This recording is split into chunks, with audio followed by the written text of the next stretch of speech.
السلام علیکم، welcome to my YouTube channel. کیسے ہیں آپ سب؟ تو آج ہم پڑھیں گے گرامر، اردو کی گرامر۔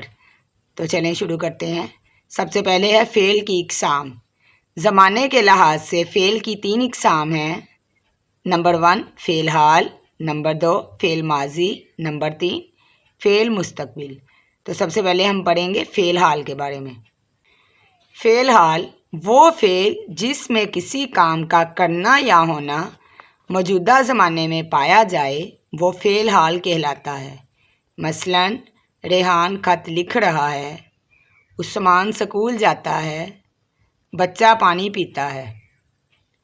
فعل ماضی وہ فعل ہے جس میں کسی کام کا کرنا یا ہونا یا سہنا گزرے ہوئے زمانے میں پایا جائے، فعل ماضی کہلاتا ہے۔ مثلاً ریحان نے خط لکھا، عثمان سکول گیا، بچے نے پانی پیا۔ فعل مستقبل وہ فعل جس میں کسی کام کا کرنا، ہونا یا سہنا آنے والے زمانے میں پایا جائے، فعل مستقبل کہلاتا ہے۔ مثلاً ریحان خط لکھے گا، عثمان سکول جائے گا، بچہ پانی پیے گا۔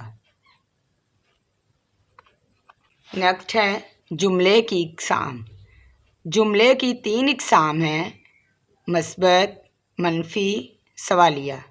مثبت جملہ ایسا جملہ جس میں کسی کام کا کرنا یا ہونا پایا جائے۔ مثلاً علی وقت پر اسکول گیا تھا، ہم جوس پئیں گے۔ منفی جملہ ایسا جملہ جس میں کسی کام کا نہ کرنا یا نہ ہونا پایا جائے۔ مثلاً علی وقت پر اسکول نہیں گیا تھا، ہم جوس نہیں پئیں گے۔ سوالیہ جملہ ایسا جملہ جس میں کوئی سوال پوچھا جائے۔ مثلاً کیا علی وقت پر اسکول گیا تھا؟ کیا ہم جوس پئیں گے؟ یہ تھی ہماری جملے کی اقسام۔ آگے ہم پڑھیں گے 10 واحد جمع۔ رحمت، رحمتیں، قبائل، قبیلہ، شخص، اشخاص، شکل، اشکال، قسم، اقسام، روایت، روایات، ادب، آداب، وفد، وفود، صفت، صفات، تحفہ، تحائف۔ آگے ہیں مذکر مؤنث۔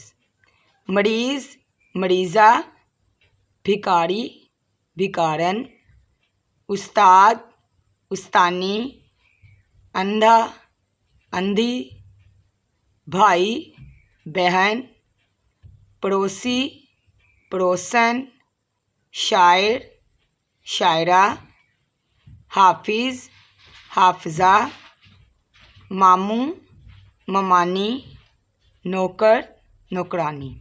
تو یہ تھے 10 مذکر مؤنث۔ آگے ہے 10 الفاظ متضاد۔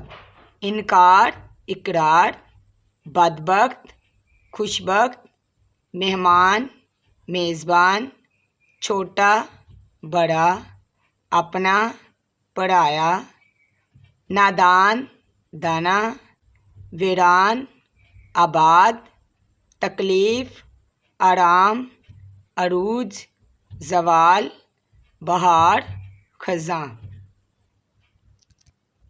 تو امید کرتی ہوں کہ آپ کو ہماری آج کی ویڈیو اچھی لگی ہوگی۔ مزید ایسی ویڈیوز دیکھنے کے لیے ہمارے چینل کو سبسکرائب کریں۔ تب تک اپنا خیال رکھیے گا۔ اللہ حافظ۔